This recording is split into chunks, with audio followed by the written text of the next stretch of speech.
Ayan.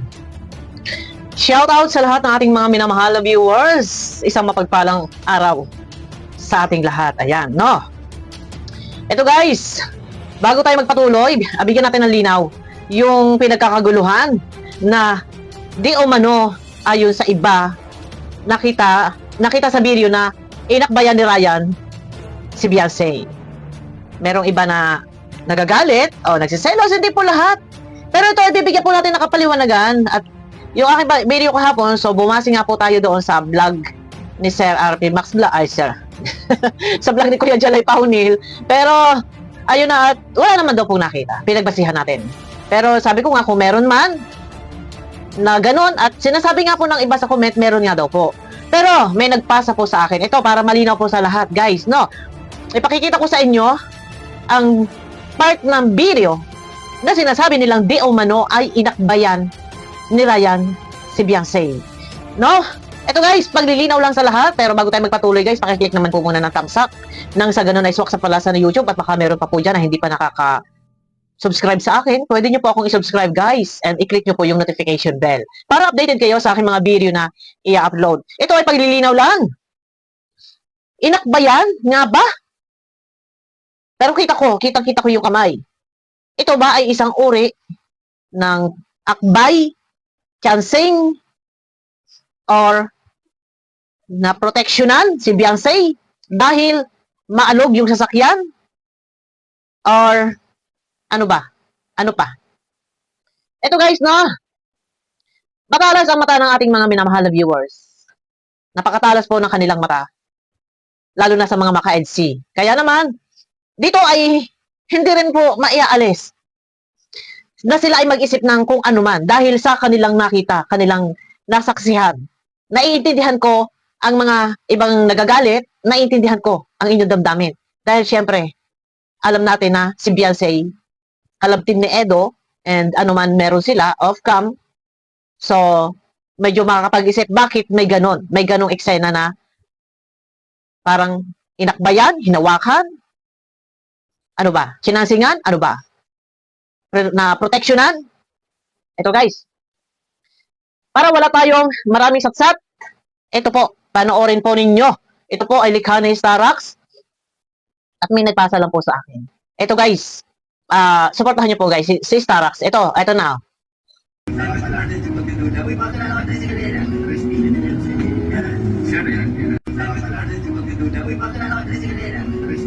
Kita nyo po ba? Mabilis ang pangyayari, di ba? Maliwanag, kita nyo. Medyo madilim man at hindi natin kita si Ryan, pero kung yung sinasabi nila si Ryan daw yon. O sige, sabihin na natin si Ryan ngayon. Pero wala pong dyan sa video clip na yan, hindi po kita ang mukha ni Ryan. So sabi nga nila si Ryan nga daw yon.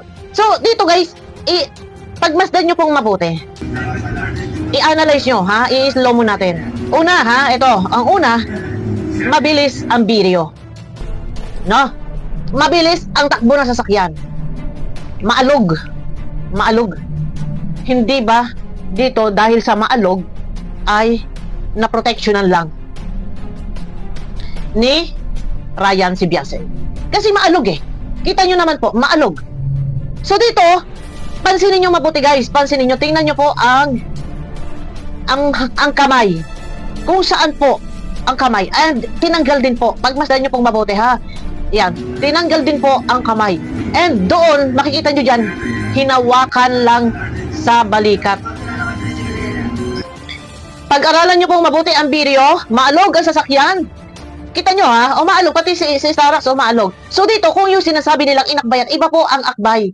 Guys, pag inakbayan po ang kamay, lalagpas po kapag ganito. Pag umakbay po kayo ng ganon, lalawit po ang kamay sa ganito. Pero, hindi po inakbayan. Malinaw na malinaw. Para sa lahat, huwag po kayo magtatampo. Naiintindihan ko din ang inyong damdamin sa mga maka-EDC. Kasi syempre, alam naman natin na kalab-team ni Edo, baka biglang pumasok sa isip nyo. Baka biglang umano si Ryan. Wala pong ganon. Pagbasdan nyo pong mabuti, guys. Ang kamay po ni Ryan ay nakahawak po dito. Hinawakan po sa ganito. Kung makikita nyo na yung kamay ay nanggaling po sa likod. Dito, di ba, katabi.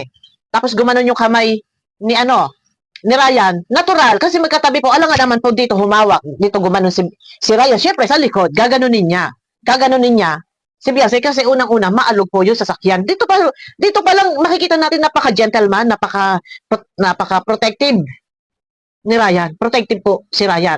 Kaya hindi po ito maituturing, hindi po natin ito po pwedeng sabihin na nag-take advantage si Ryan o sinasamantala yung pagkakataon dahil katabi, hindi po. Makikita nyo po dyan sa video na maalog. So, makalog-kalog. Okay, dito, hawak sa balikat.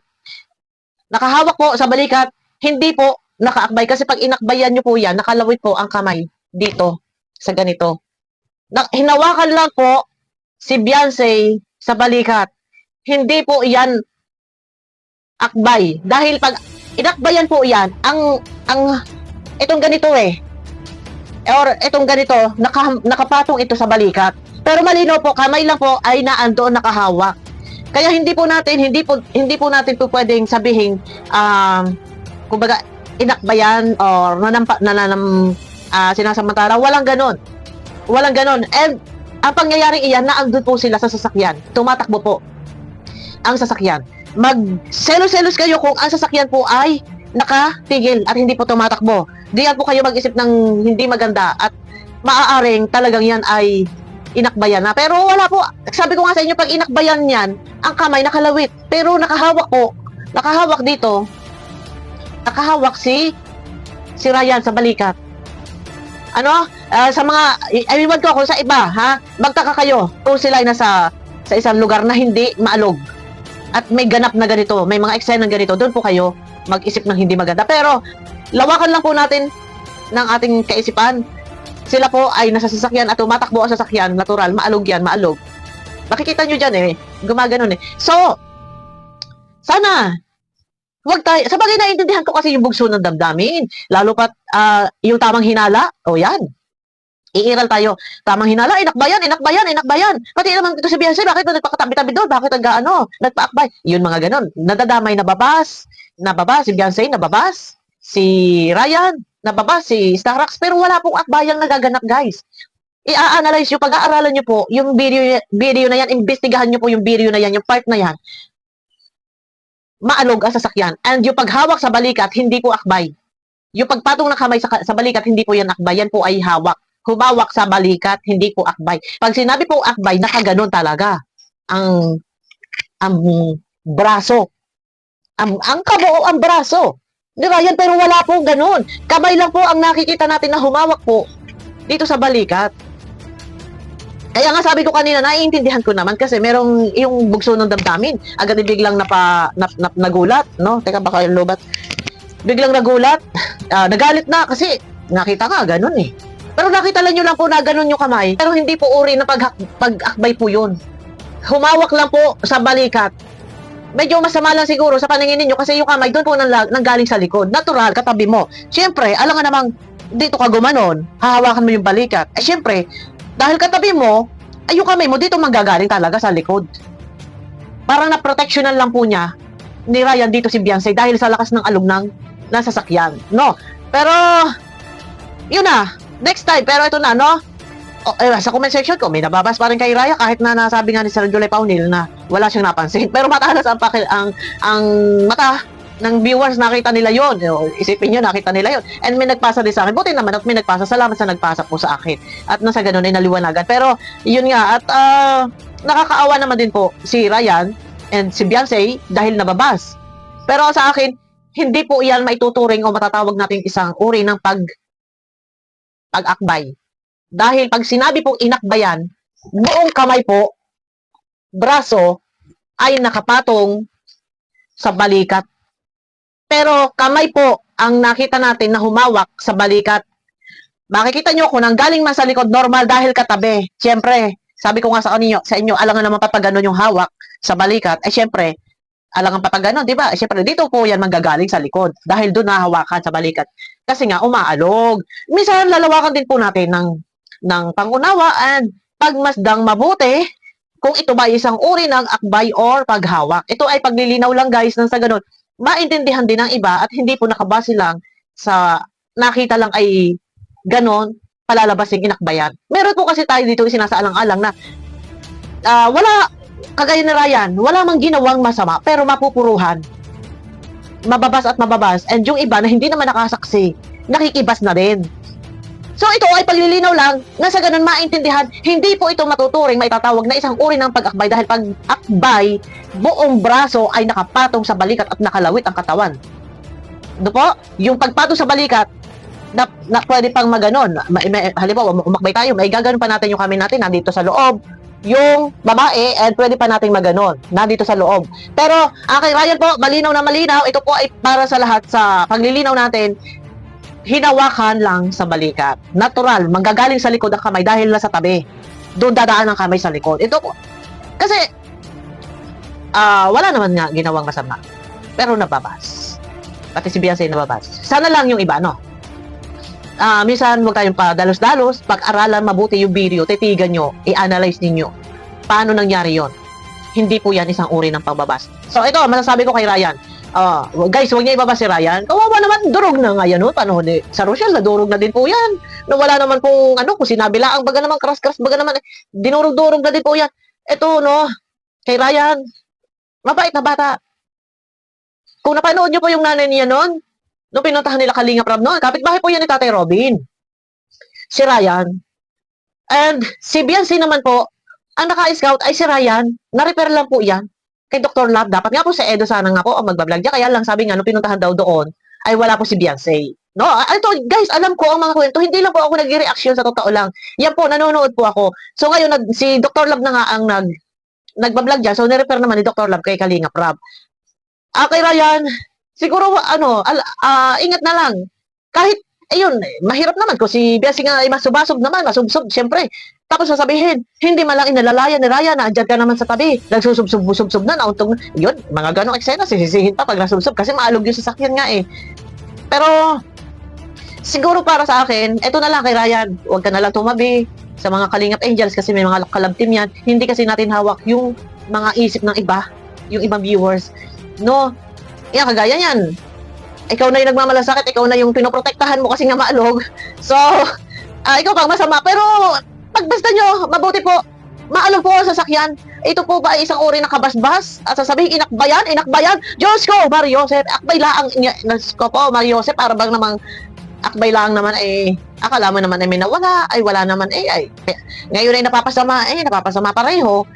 Tsaka, wala po yan, guys. Sila po ay magkakababata. Hindi po dapat natin bigyan niya ng masamang mali siya at tayo ay dudurugin na natin sa comment section.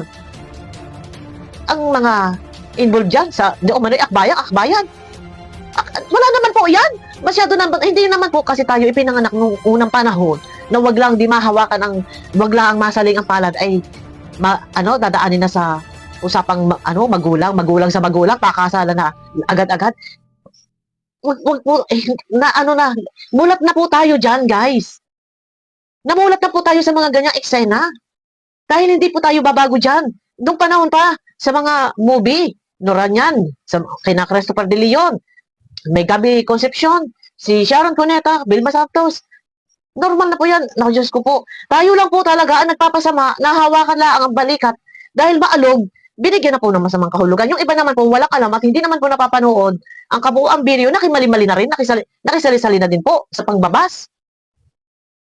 Napakabait po ni Ryan, sa totoo lang, mabait na bata po. Kung napanood lang po ninyo na pinuntahan ni Kalinga Prab, nila Tatay Robin, yung nanay niya, yung bahay niya. Si Ryan po ay panganay ng anak at may mga kaliliitang kapatid. Ang bahay po ng mga yan ay kailangan din na may paayos na siya matulungan. Kaya hindi po yan gagawa ng ganyang hakbang na alam nating ikagagalit natin. Hindi po. Yan, nakakaawa naman din po. Ito ay paglilinaw lang sa lahat, walang anuman. Huwag po nating ibabas yung mga batang iyan, sila Beyonce, sila Ryan, dahil sila po ay mga magkakababata, magkakakilala, and magkakasama sa school. Ayun lang po. No. Tayo, sa mga viewers, tayo lang po ang minsan ay hindi maintindihan, pero ako naglilinaw lang po, naglilinaw. At kawawa naman po sila na nababas na wala naman pong ginagawang masama. Hostesya ba? Ito, hostesya lang po ito para kay Ryan. No, yun lang po ang sa akin. Ayun na guys, abangan nyo ako sa akin na next video. At pakiclick naman po ng thumbs up. Ayan, medyo na, kasi ako eh. Kasi kung hindi natin bibigyan ng kapaliwanagan. Maghahari at maghahari sa isip nila, yun yung nakatatak na inakbayan ni Ryan Sibiase. Pero wala pong akbayang naganap. Yan. Ito ay paglilinaw. Sabi ko nga, bigyan ng hustisya. Yan. Para kay Ryan, hindi siya ng akbay. Ito guys, hanggang dito na lang po at baka kung saan pa tayo maglaot at mega-love shout out sa inyo lahat guys. Pakiclick naman po ng thumbs up and sa mga gusto ko na mag-subscribe, baka meron pa, pakisubscribe naman po ng aking channel. Hindi naman po sa pilitan. Ayun na guys, abangan nyo ako sa aking next video po.